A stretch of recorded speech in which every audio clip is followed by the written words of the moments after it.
La France insoumise est-elle un danger? Je réponds non. Ah oui. Voilà. Bah, je te dis que la France... Moi, je pense que oui, parce qu'elle est en train de sortir du champ démocratique et que la responsabilité d'un homme politique ou d'une femme politique, c'est de dire les choses telles qu'elles sont.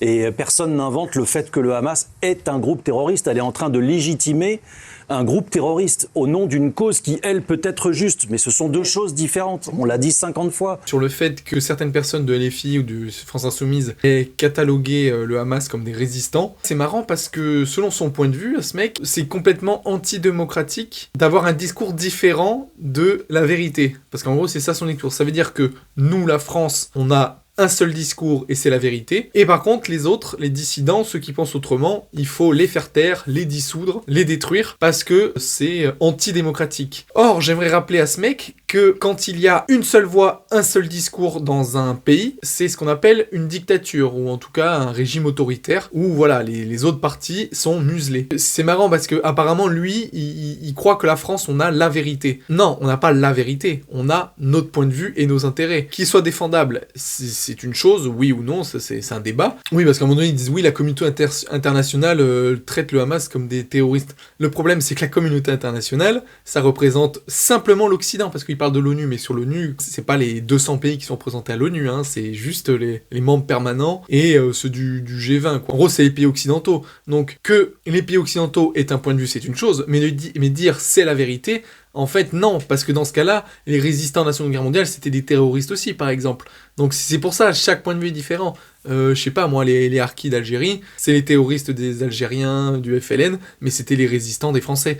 Donc enfin voilà, tout est une question de point de vue. Bien sûr, les actes sont sales, les actes sont dégueulasses. De toute façon, la guerre est jamais propre. Et ce qu'ils ont fait après avec tous ces bébés, c'est immonde. Ce que je veux dire, c'est que le truc en tant que tel, c'est toujours une question de point de vue. Nous, oui, on peut appeler ça terroriste, et même à juste titre, on peut dire parce qu'ils font des actes terroristes, parce que dans le sens, ils n'ont pas d'armée, c'est comme l'État islamique. On dit que c'est des terroristes.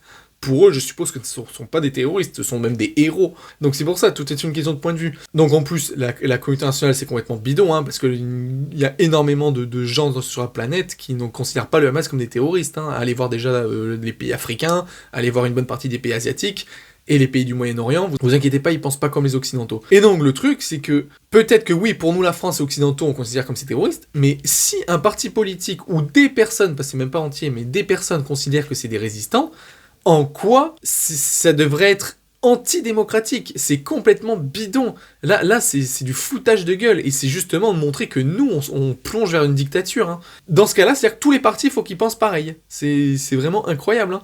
Quand ils différencient pas le Hamas, un mouvement terroriste, des Palestiniens et du peuple palestinien, ils contribuent à cet amalgame. Absolument. Et je le dis, ils ont une responsabilité et ils devront rendre des comptes, parce que là c'est bien gentil de faire les malins sur les plateaux de télé et de dire n'importe quoi et de se faire remarquer, mais à un moment, là, on joue avec des choses assez graves, même très graves.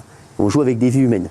Moi, j'ai arrêté d'être pour eux, de voter pour eux, du moment qu'ils font effectivement de la récupération politique, à essayer de se mettre dans la poche tous les musulmans de France, parce que clairement c'est ça, hein. Avant ils avaient les ouvriers, mais maintenant que notre société elle a changé, ils ont plus les ouvriers, donc ils essayent de récupérer des gens où ils peuvent, et qu'est-ce qu'ils font? Ils récupèrent chez les musulmans, les minorités, tout ça. Donc c'est clair que pour ça, enfin voilà, moi ça me dégoûte. Mais là par exemple, ce qui est stupide, c'est que Hanouna, en fait, il confond extrême gauche et extrême droite. Il dit qu'en gros, et la France insoumise, en disant que le Hamas sont des résistants, eux, en fait, la tactique des médias, des gens de droite, des juifs et compagnie, c'est de dire non, attention, nous, on différencie Hamas et Palestine. Nous, les Palestiniens, gentils. Palestiniens, les pauvres, ils ont plus de territoire et ils se défendent comme ils peuvent.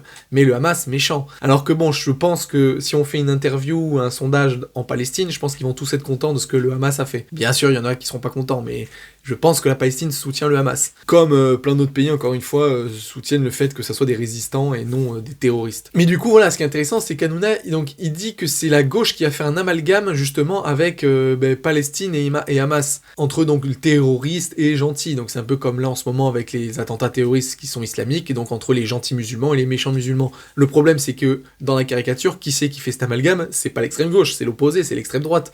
C'est justement, c'est les gens de l'extrême droite qui vont dire que les musulmans, ils sont sont mauvais, etc., et qui font des amalgames. Mais l'extrême gauche, c'est leur public, c'est leurs électeurs. Ils vont pas faire un amalgame négatif. Leur but, c'est justement d'en ramener le plus. Et c'est ça qui est insidieux et qu'il n'avouera jamais à Hanouna parce qu'en même temps, il est tunisien. Et c'est qu'en fait, l'extrême gauche sait très bien qu'une grosse partie de la population arabo-musulmane en France soutient la Palestine et sont d'accord avec eux pour dire que le Hamas ne sont pas des terroristes mais des résistants. Et oui, ça fait mal de dire ça, mais c'est un fait. D'ailleurs, je vous invite à regarder les réseaux sociaux et Internet. Vous verrez bien qu'il y en a plein qui soutiennent la Palestine et qui ne condamnent pas ouvertement. Alors, bien sûr, et j'espère comme moi, qu'ils vont trouver ces actes abjects, ce qu'ils ont fait avec notamment les bébés, les femmes et tout ça, mais je veux dire l'acte de poser des bombes et des trucs comme ça, c'est immonde dans tous les cas, mais en tout cas, ils resteront sur leur position à dire que c'est un acte de résistance, et pas du simple terrorisme. Mais bon, enfin voilà, c'est compliqué, mais en tout cas, c'est ça la vérité. C'est que l'extrême gauche, déjà, leur électorat, une grosse partie, c'est les arabo-musulmans.